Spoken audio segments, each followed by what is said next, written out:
So we're going to talk about weight loss tonight, and I like these seminars to be nice and interactive. So if you have any questions, don't hesitate to raise your hand or shout out a question or anything as I go through. And we'll go through the handout, and then we'll talk about the weight loss challenge. So first, we just want to talk about what is a healthy weight and how to determine what a healthy weight is for you. And so there's really three different main methods that are used to help people determine what a healthy weight is. First is the BMI, body mass index. And that's not very accurate. That's the height weight charts that they go by, which is not so accurate because it doesn't take into account people's different body frames and whatnot. Say for instance, you have say a professional football player, and they have lots of muscle, but because they hop on the scale and they're heavy based on how tall they are, the body mass index will say that they're obese, even though they could be, they could have like 5%, fat on them, yet they're considered obese on this body mass index. So it's not really a good, accurate way to assess whether somebody's at a healthy weight. Then you can go to the percentage of body fat, which is probably one of the best gauges, and we'll talk about different ways to measure that. And then the waist to hip ratio, basically a measurement of how big you are at the waist to how big you are at the hips, and that ratio is another indicator of how if you're at an ideal good weight, a low underweight or overweight. So this body mass index, I have the formula calculation there. It's that all gets into a lot more math than probably any of us ever wanted to admit that we actually learned in high school. But the calculation's there if you ever decided you wanted to figure it out, and you can go on the internet real easy and find out your body mass index by just putting the numbers in. But it's a formula based on your height and weight. And so I have the chart here for the body mass index, and you can see below 18.5 is considered underweight, 18.5 to 24.9 is normal weight, 25 to 29.9 is considered overweight, and 30 and above is considered obese. Then the next method, like I said, which is the most accurate, I think, is the body fat, the percentage of body fat. But there's a lot of different ways to test that. The most accurate is actually they have these special dunk tanks where they submerge you in water, and that gives you the most accurate percentage of body fat in your body. But that's not very practical. You can't just have a dunk tank in a medical office. It doesn't make it real easy and convenient. So there's a lot of other methods that you look at. I'm sure you've all have experienced, or some of you have experienced like the caliper test for measuring body fat. And it doesn't still, it gives you a roundabout, but doesn't give you a real good number. And then you have a lot of other different types of things like the DEXA scan. That's a similar type of scan as they do for bone density, and they can do body fat that way. And there's different ultrasound techniques.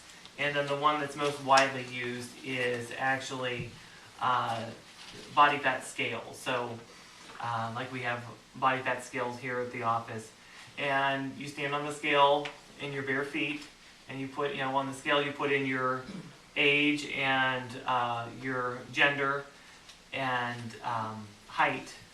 And then when you step on the scale, it sends a small electrical signal through your body. And depending on how fast it goes, that electrical signal goes from one foot up through your body and down into the other foot. They can calculate, pretty close, a good body fat range. So you have this, just the scale ones, and then they also have some that, since that only goes up to about your waist, doesn't really give you upper body. So you have other ones now that you can hold on to, the probes too, and stand on the scale, and it'll measure through the whole body. And So that gives you a lot more, a little bit more accurate percentage of body fat. So I have the basic ranges for women and men, and you'll notice that younger people, they're expected to be a little bit thinner, and as we age, our bodies just naturally tend to, to want to hold on to a little bit more fat. So for say a woman, between 20 and 40, if you're under fat, it's under 21%. Healthy is 21 to 33. Overweight is 33 to 39. And then obese would be over 39% body fat. Now, when you look at men at the same category, men don't tend to have nearly as much body fat. We're made different. So where a healthy body fat range for a woman between 20 and 40 is 21 to 33%, for a man it's 8 to 19. And so it's just the difference in the way men and women are made, and that all goes down to reproduction. Women need to have that extra, when they're getting ready to have babies, got to have that a little bit of extra storage, so that if there was a famine or something, your body could take over and you have enough fat to pull from so that you can have a healthy baby, where men don't have to worry about that. So that also is why men tend to lose weight a little bit easier than women too, because men have a higher percentage of muscle versus fat, so it means it's a lot easier to burn that fat off too. So I know a lot of women that really hate that because they want to lose weight and their husband says, I'll do it too, and then all of a sudden he just stops eating his chips at night and walks a little extra and he's losing weight and you're stuck with not losing anything. So it's not fair, but that's it's life. We got to do the best with what we got. And so that third measurement of a healthy weight is the waist to hip ratio. And like I said, it's measuring the waist at the navel, and then measuring the widest point of the hips, and then you divide them.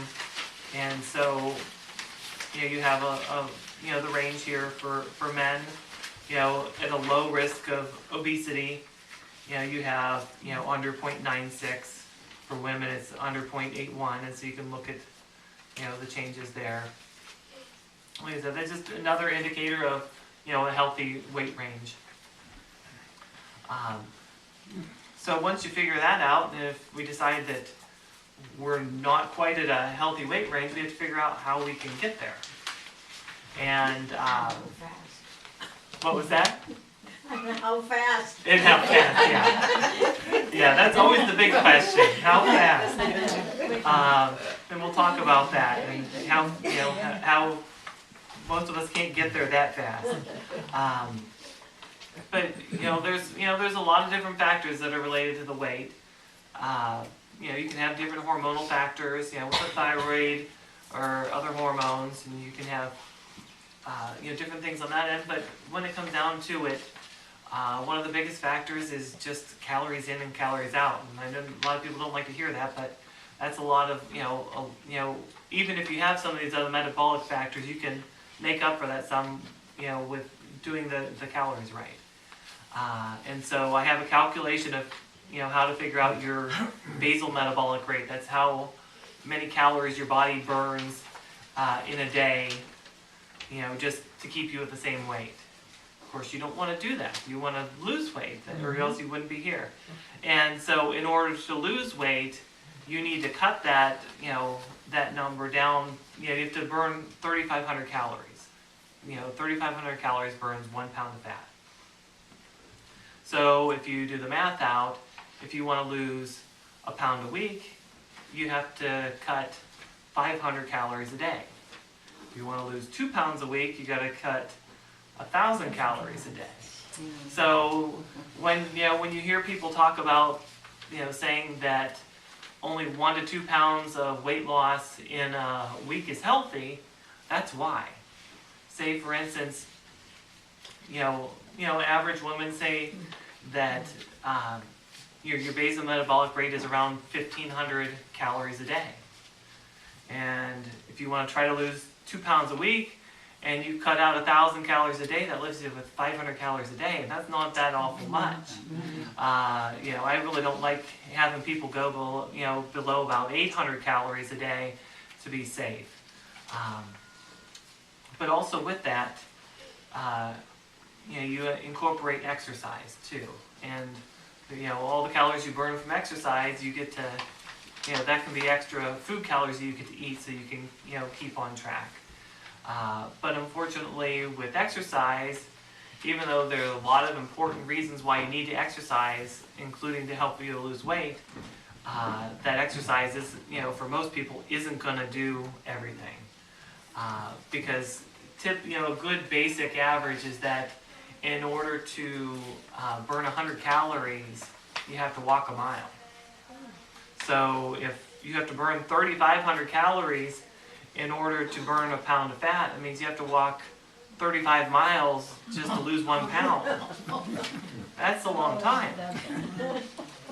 And it takes a while to get up to that. You know, not many of us can, you know, run, you know, 35 miles. And so, you know, so with that, you know, the exercise part is really important, just because, you know, it does, you know, burn some calories, so it gives you some extra calories to eat, so you're not feeling as starved. But also, you know, exercise, if you do regular exercise and do it right, that can help to curb your appetite.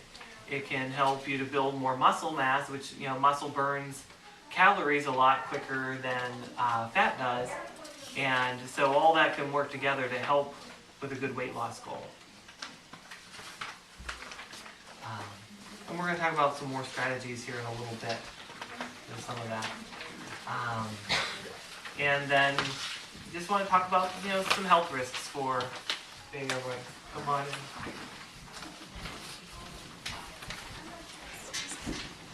So when we talk about health risks of being overweight, I'm sure I don't really need to do too awful much to explain these, because you probably know, you know, being obese, you know, increases your risk for heart disease and strokes, increases your blood pressure, increases your risk for diabetes, increases your risk for cancers and gallbladder disease, arthritis, gout, breathing problems, including sleep apnea and asthma. So that's just a couple of the things that being overweight, you know, really affects. As far as factors that help you to get there, you know, so we talked about some metabolic things. You know, we started talking about some metabolic problems. So having an underactive thyroid can slow your metabolism, so you can't burn, you know, so that you end up gaining weight. Unfortunately, though, when you get that thyroid working properly, that doesn't just make those pounds melt off either. No. It just helps you from, you know, gaining more. Yeah. And diabetes, you know, so that's a catch-22. So, you know, you get diabetes from being overweight, but then the diabetes also makes it harder for you to lose the weight. And then you have other, you know, metabolic syndrome, which is actually sort of a pre-diabetes condition. And then different problems with hormones. So that's another issue that women get the short end of the stick, because you know, estrogen and other, you know, female hormones can cause more trouble with weight. Now, when we talk about nutritional factors that can contribute to gaining weight, so a big one is not enough protein. And so I have, you know, sort of the daily requirements, and of course, this is in grams and kilograms. So, you know, we're not real, you know, that's a little harder for us here in the U.S., but you can do a conversion. But basically, you know, I find that's one of the big problems with people gaining weight and having trouble losing weight, is that they're not getting enough protein in their diet. They're eating too many carbohydrates and not enough protein. And that protein, there's a couple of different benefits for it. For one, sort of have to go back to, you know, what protein, you know, what the whole point of all food is for energy for our body. And so one of the main things our body does with our food is we convert it into sugar to put in your bloodstream. And so that's that blood sugar. And so if you eat carbohydrates, so say pasta or sugar or something, your body doesn't have to do much to convert that right into that blood sugar. So You eat it and it goes in right away, and your blood sugar level will actually rise too high. But then you burn through it quickly and your blood sugar drops. And then you don't have anything left, so that means that you get some bad sugar cravings and you want to go for that next sugar fix to get that blood sugar back up, get your energy back up, and you could ride that roller coaster all day long. Now protein, when you eat protein, it takes a lot longer to metabolize in our bodies. So it takes about 4 hours for a protein source to get fully converted into energy. So that creates more of a time release energy source. So even if you're eating carbohydrates, if you're eating that protein, you can keep from bottoming out. So even if the carbohydrates raise your blood sugar, that protein helps so that it can't just bottom out, because you still have that protein making energy for you. And so then that helps to keep a lot of those really severe sugar cravings away. And then other thing, minerals, chromium, vanadium, those are both really important for your blood sugar metabolism. And then iodine is a mineral that's very important for producing your thyroid hormone. In fact, it's one of the 2 building blocks for your thyroid hormone. So if you don't have enough iodine, you can't make thyroid hormone, which of course, like I said, that affects your metabolism too. And then lots of different vitamins. The B vitamins are very important for your metabolism. Vitamin C and vitamin E also. Fiber, another important nutrient for helping you to keep a healthy weight, and for a couple of different reasons. If you're eating a good amount of fiber, it'll help you to feel more full, and also help to slow down the blood sugar, the carbohydrates going into your system, to help keep your blood sugars more stable. But like I said, it also helps you stay more full, so you don't eat as much, and then also can help you to eliminate better, so that you're getting everything out of your system too. And then of course, along the same lines, the water too. You have to get plenty of water to flush out your system, and if you don't have enough water, then that's going to cause a whole lot of problems with weight loss. You'd be surprised how much not getting enough water really does impact your appetite. And I can tell you from just my own experiences in the past, there have been times where I'm busy here in the office doing things all day long and don't get enough water, and then I go home and have dinner and everything, and I'm just hungry still, and I know I shouldn't be, and I want to get some snacks and stuff, and then eventually I have that aha moment, and I realize I didn't drink anywhere near what I should today, and that's why I'm hungry. And so and you can usually find that out if you're getting a good amount of water every day, and then you have a day where you really don't get anywhere near that, you tend to be a lot hungrier.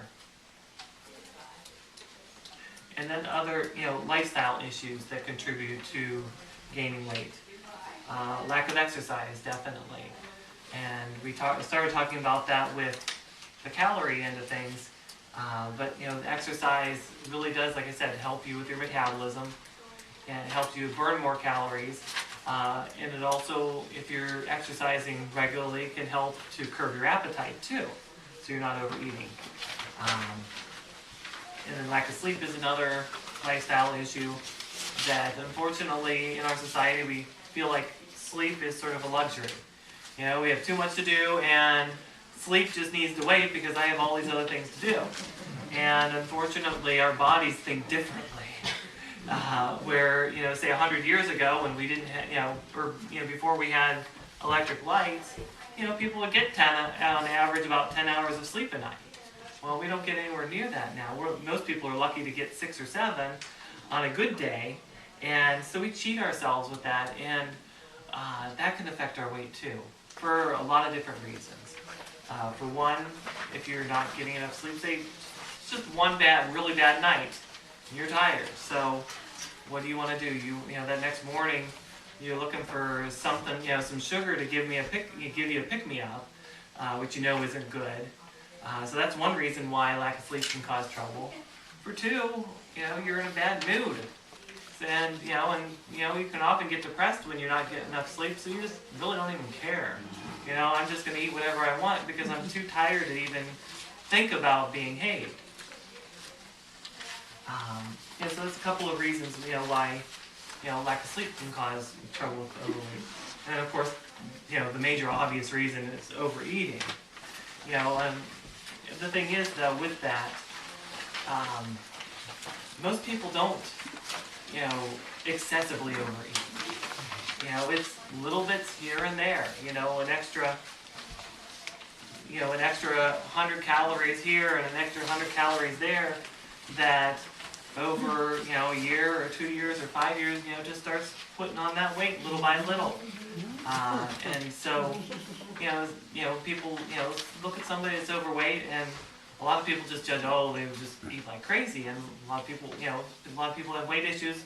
That's really not necessarily the case, but it's just, this is getting a little bit extra, too much, and not getting enough exercise too to help, burn off those calories. But it's a lot easier to keep that weight where you're at, keep a healthy weight, than to lose the weight. So,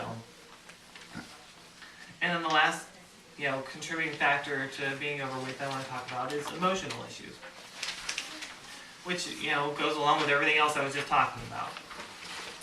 So with the lack of motivation, it's, I would say that's number one for people losing weight, because weight loss isn't easy. No matter who you are, you have to really be willing to sacrifice a lot to, to cut those calories and lose weight. And so you have to find the right motivating factors to be able to make that happen.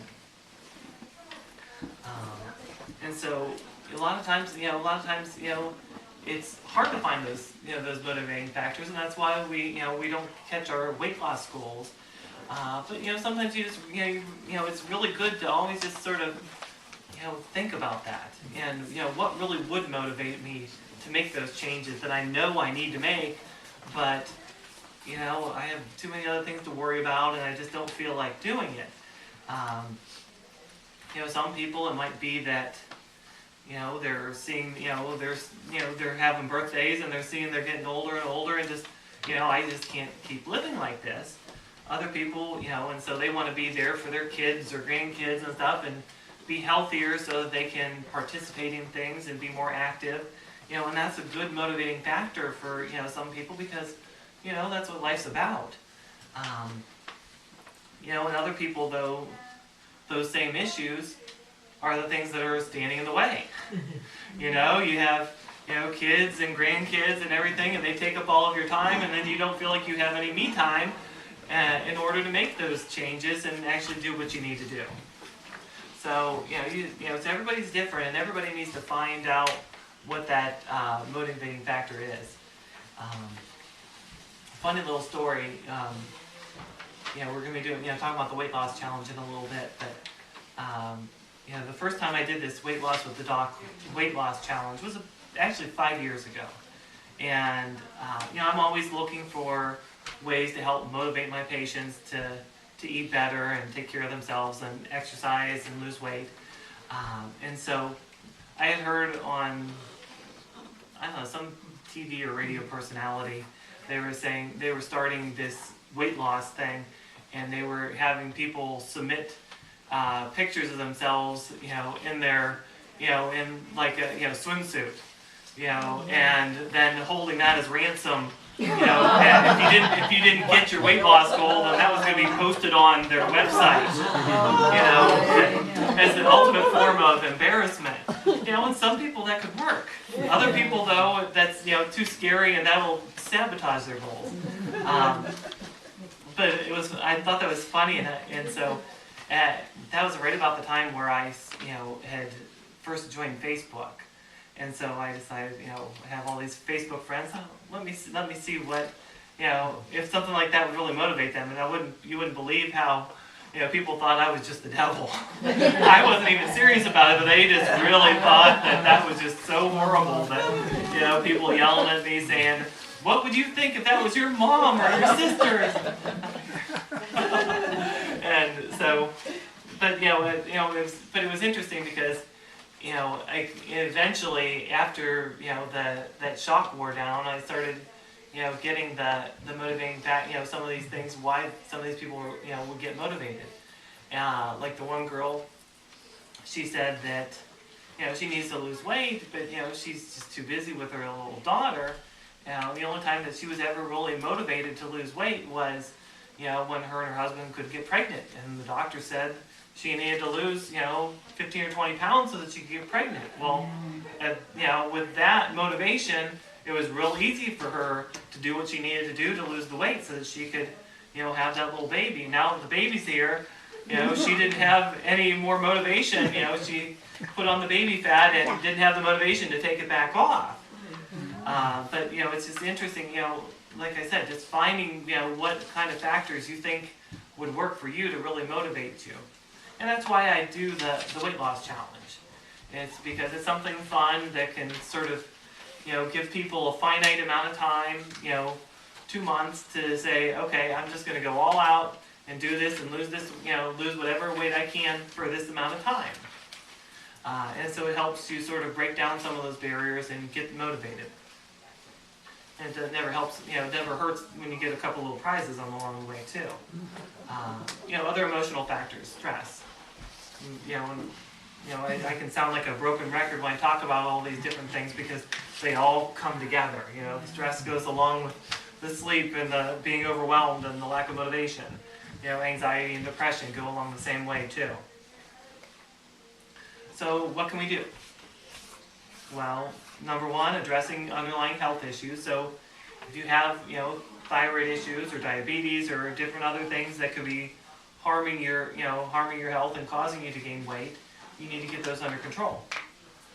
Addressing those emotional issues so that you can get motivated and stay motivated to get the weight lost. Exercise, half hour or 4 to 6 times a week, real important to help keep your metabolism going, help to reduce your appetite, and help you to burn off some calories to help you to lose weight. Like I said, getting motivated and getting support. People are definitely a lot more likely to be successful in weight loss if they have somebody else that they're accountable to, when 2 people are working together. And then the last thing is eating healthy and cutting calories. And as far as the cutting calories goes, there's been a lot of research over the last few years that shows that people that actually do an online food diary, these are free diaries, they're not out for everybody to read, it's just your personal account, but you log your food in there and it shows you how many calories you're eating every day. And people that do that are much, much more likely to be able to lose weight and attain their weight loss goals as opposed to people that don't. And I have to say that, it's been my experience that really that is true, even personally. When I did this first weight loss with the doc, weight loss challenge, I had done weight loss challenges for patients in years, before that, but the first time I did this one 5 years ago, it was, part of the whole thing with it is that I decided that I was going to participate too. And, and even to up the ante, I got WKBN, in with it too when I was on their morning show, weighing in with their host, Jeff Levkovic, and that's some good motivation to not mess up your weight loss goals when you have to go live on TV and weigh in, and you can't even think about eating anything. But not only just because of that, but also more than anything because for me. Because I couldn't make a fool out of myself. Here I am, a doctor telling other people how to do things, and if I couldn't do it, and everybody in the whole valley sees, then that looks really bad on me. So, that one was actually I think it was a 12-week challenge, and my goal was 20 pounds, and I think I got 23 pounds, so I did pretty good. Got my goal. But when I was doing that was the first time I was really had any experience with using those online diet diaries, and found that it was another real good tool for me, even though at that point I had been in practice for about 7 years or so, 7 or 8 years. I still, actually logging in the foods, there were some things that were an eye-opener for me that I was, would never thought that food had that much calories. And it really helped, it really helps to make people accountable. You're not being accountable to somebody else who's going to judge you or to also be lenient on you. Oh, you know, you've been so good, you can have that extra piece of cake. But you know, it's just it's the computer, and it doesn't lie, doesn't judge. You put in the numbers, and it tells you where you're at. And so when I was doing that weight loss challenge, you know, my breakfasts and lunches were always pretty much the same, so that was, you know, wasn't an issue. The big issue was how much, you know, what my wife was making for dinner that night. So I'd go to work, and you know, I'd have breakfast, go to work, have my lunch, typical lunch, and then come home, and I'd eat a serving of dinner, and then, you know, if I was hungry still, before I got another serving, I ran downstairs to the computer, put everything in on the computer, and then it told me whether I was allowed to have another serving or not. You know, it might have said that I did really good and I can have that other serving plus a little snack at night, or or it might say that no, you've more than accounted for your calories for the day, and you just need to drink some water and shut up. And so so it can work really good for people, for that accountability. And the other part of, with that is eating healthy. And I find, for myself, my patients, everybody around me, that working on a diet based on your blood type works really good for helping to get your metabolism working right, and to work on eating foods that are going to be beneficial for your body. And so, if people don't know their blood type, I can get blood type you. And for anybody that's going to be doing the weight loss challenge, I actually have a color-coded weight loss guide for each of the blood types for people to take home tonight. And then as far as the last little piece I wanted to talk about on this part, it was supplements. And in general, there's no magic weight loss supplements. All of the things that, there's an awful lot of supplements that are out there that Dr. Oz or this person or that person talks about, and 99.99% of the time they don't work. And the ones that do work have so many side effects with causing, racing heartbeat, or if you take way too much, you could have a heart attack or different things like that. It's not worth it. But just some little basic things that can, help with, minerals, chromium, vanadium can help with your blood sugar metabolism. It's not going to do everything, but it can help some. Iodine and tyrosine, those are the building blocks for your thyroid hormone. So adding a little extra of a supplement like that could help to boost your thyroid function and help your metabolism a little bit. A good multivitamin and also calcium, magnesium, and vitamin D, can be just good basics to make sure you're getting all of your nutrients, so to make sure your metabolism's working right. And then fiber, either glucomannan or this, specific form, this PGX. I actually have some samples that I can let people try. Doing one or two servings of it, once or twice a day can help to fill your stomach and keep you full, so that you don't need to do the extra snacking. Like, for instance, a good strategy could be, most people have trouble with weight loss because it's real easy in the morning to not really eat much. So you sort of skip breakfast or just have something really light. And then you go to lunch, and I'm busy with work or whatever, so I grab a little something or skip it and move on. And then you get to supper time, and that's when it all catches up to you. And so that's when when that catches up and you become just really ravenously hungry, and then all of a sudden you eat supper, a couple portions of supper, and then you snack all night until bedtime because you never got the food early in the day to make And so that's one of the strategies I really like to tell people to do, is making sure you're getting a good breakfast, making sure you're getting a good sized lunch, and then supper time, you can have a reasonable supper, and you won't have all those extra cravings for snacking and all the wrong things at night. But also to help even more, for some people, a fiber supplement like that, say after you have supper and you drink, fiber supplement, with a good, dose of water, it fills up your stomach so that, you really are still full the rest of the night until bedtime, so you don't do extra snacking. And another supplement is, doing a protein shake. Like we have one called Vital Clear here that I really like for patients. And it has, a lot of other nutrients other than just protein powder. So, doing sort of like, I can't remember, was it Nutrisystem or somebody that says 2 shakes a day and then a sensible dinner. You can, consider doing things like that too. Just finding that balance for you to work, what works right. And that's part of where doing those online food diaries helps too. When I tell people to do that, I often encourage them when, they sign up for their account for the online food diary, go back a month or two in the past and play around with some hypothetical days. Figure out what would be a good for breakfast and good for lunch and a good for dinner, and sort of try to balance those calories throughout the day. I say, for instance, you're needing to do 1,200 calories a day. That's what you need to do for your weight loss goals.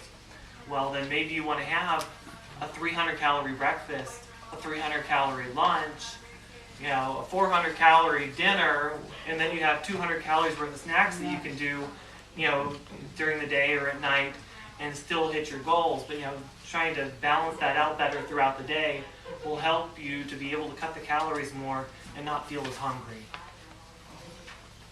All right, so anybody have questions about that? All right. So now we'll talk about the weight loss challenge.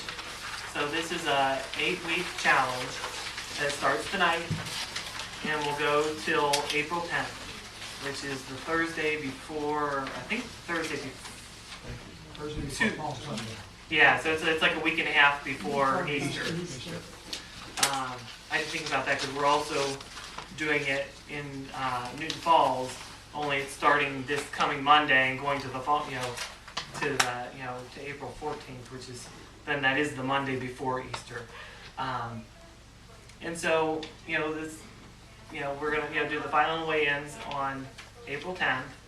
I do a seminar here the second Thursday of every month, and so for April we're going to talk more about blood type diet, for meal prep, and so we're going to be doing the weigh-ins here then from 5:30 to 6:30, and then do that seminar at 6:30, and then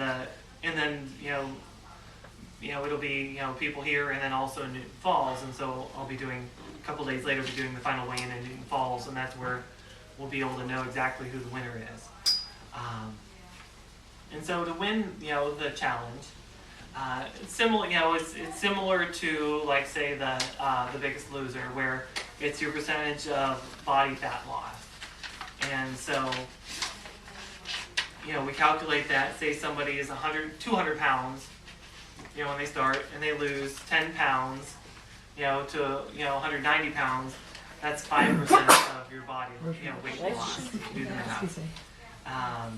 But the only thing is, we have to set a goal. I want people setting a goal for where they want to go, and in order to win the challenge, you need to hit your goal too. So even if you lose more weight than everyone else, but you didn't really actually hit your goal, then you can't win the challenge. So it's about setting realistic goals and goals that you really can attain so that you can be successful too.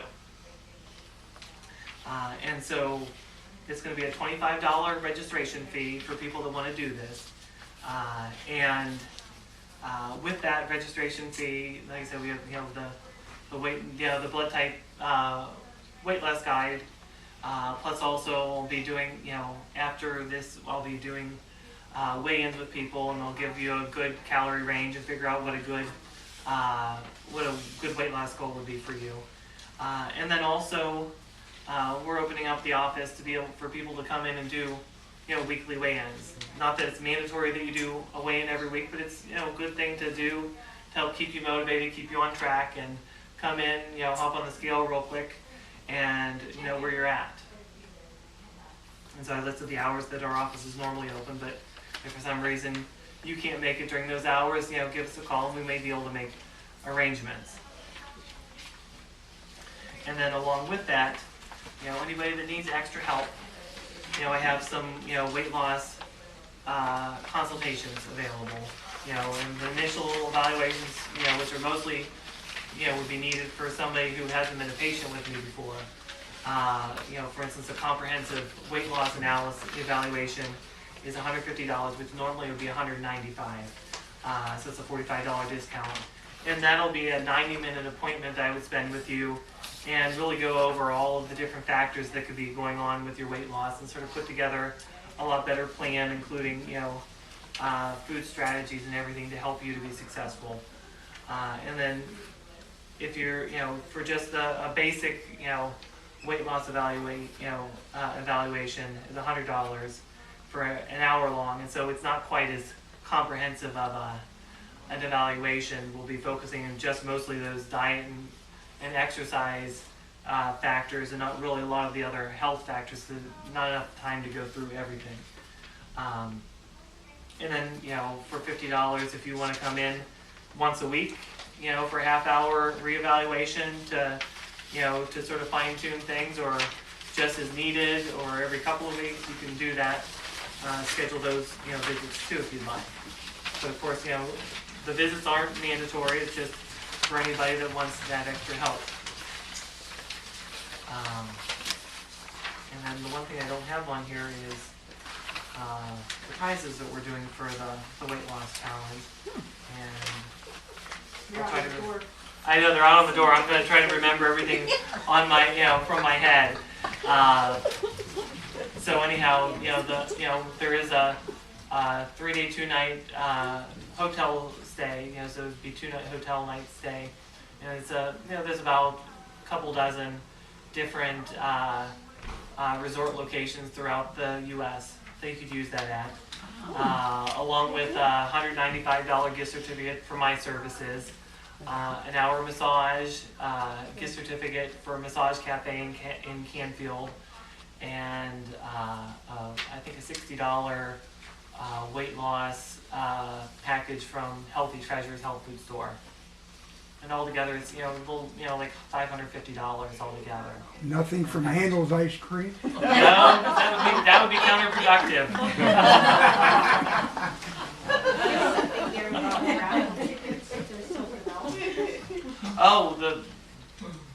Raffle ticket for our State Naturopathic Association. We're having a raffle that's going to be in October, and that's for a $3,000 dream vacation. So that's so you get a raffle ticket to go towards that, trying to win that $3,000 dream vacation too.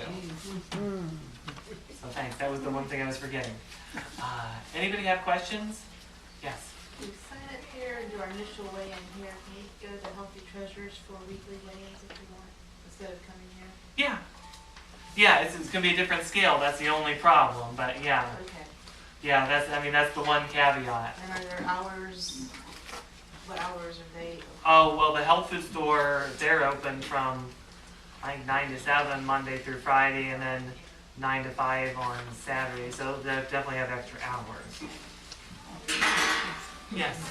Do you know any of the, or could you give us any of the online place you can do for the diary? Oh food yeah, diary? I put the one on here, MyFitnessPal. Oh, okay. That's my I didn't favorite. see it. Okay. Yeah, it's on that last It's in the page. fine print. Yeah, it is small print. Fine print under what you Okay. can do. Thanks. Yeah, myfitnesspal.com, and it's nice because they have a really nice website to be able to do that, but they also have a smartphone app. And the smartphone app is nice when you're out and about because you can even take a picture of a barcode for a food item and it'll pull it up and pull it into the thing so you don't have to search for that food. So it does make it nice for people. Yes. I'd like to ask you a question. Yes. When you do the blood work, do you do the thyroid blood work? We can order that, yeah. Oh, you can order that? Because I'm concerned about iodine and tyrosine. Mm-hmm. I don't know what they really are as far Right. as, but I'm. Well, and these are all just, some basic Yeah, recommendations, not saying that people should be doing all of those. well, yeah, Because I'm on level thyroxine, so I'm very cautious about supplements and all that. Right, as you should be. And supplements like that you probably shouldn't be messing with, Yeah. since you already have your thyroid balanced the way it needs to be balanced. Thank you. Yes, Could we bring in our blood work from our regular physician and show it to you? definitely. That's definitely helpful. Yeah. I'm not trying to tell. I'm willing to do blood work for people, but that wasn't the intent of this. But if you have, if you want to come in for a visit, consultation, and, and bring in your blood work, I'm happy to go over that and to look at, anything that might be a problem there to help you to address. Yeah. I have a workup on all my minerals too, Oh, that's great. Yeah, I never had that. but they're all good. Well, that's good. Yeah, it is. You don't want to complain when you have things that are good. All right, any other questions? All right. So how many people are interested in doing the weight loss challenge? We got a few? Okay, that's good. So, if we don't have any other questions, we can, get that started. First you can go up front and we have a registration form to fill out, and then we can get your official weigh in, and I'll, do a couple, I'd take about 5 minutes or so for each person to get a, get the, the body fat analysis and calorie range and everything too. Did you say you have a seminar here the second Thursday every month here? Yes, It's always the second Thursday here at 6:30? yes. Can I say something on your behalf as an advertisement Okay. to these people here? Folks, this has nothing to do with the weight loss challenge, but my wife and I have attended several Dr. Suzelis' seminars here, and I got to know him when he spoke over at Lane and Boardman. And I am a lifelong sufferer of psoriasis, to the point where it had parts of my body covered. I met Dr. Suzelis in January of 2013, took my glasses off, and probably most of you would want to leave this room. It looked like it was all red and caked with scales and everything else. And he asked me my blood type, so you'll want to attend in April if you don't know anything about this. And he told me I want you off 3 things right away: chicken, corn, and peppers, hot or sweet. I started that night. We came to a seminar he had in the spring. For Easter Sunday, I went to church with a clear face. So it's the real deal, okay? So I just want to say that. I didn't want to embarrass you, but I thought it was worth saying because it worked for me, and I am eating turkey and fish, red meat maybe once or twice a week, and I've stayed to the blood type diet, and I haven't gained any other weight. I'd like to still lose a little bit more. I haven't gained any other weight, and I do feel a lot better. And when I eat something wrong, I know it. In many ways, I'm either very sluggish, very tired, upset stomach, whole 9 yards. I stay on the plan. I've had very little indigestion, diarrhea, any of those things gone, and I've not had to use the topicals on my skin hardly at all. I've still got like 2 or 3 whole tubes that I haven't even started that I would have used by now. I would have bought more. So some of this stuff is really good. Thank you, Doctor. Yes. I will say the same thing. I'm a patient of Dr. Ted's, and I had hyperthyroid, and I am totally clear. I have no medications, and just following his recommendations and that, he was great. So I highly recommend The him. same for me too. I can start from the top of my head to my feet, from migraines to Excedrin, like weekly, not sleeping at night because of my age. Indigestion is true. As soon as you get off and you know what your body tells you. You know Ooh. Leg cramps, just a lot of things that I don't have any longer. All right. Well, if nobody has anything else, then everyone's free to leave, and the people that want to, do the weight loss challenge, you can get registered. Yeah.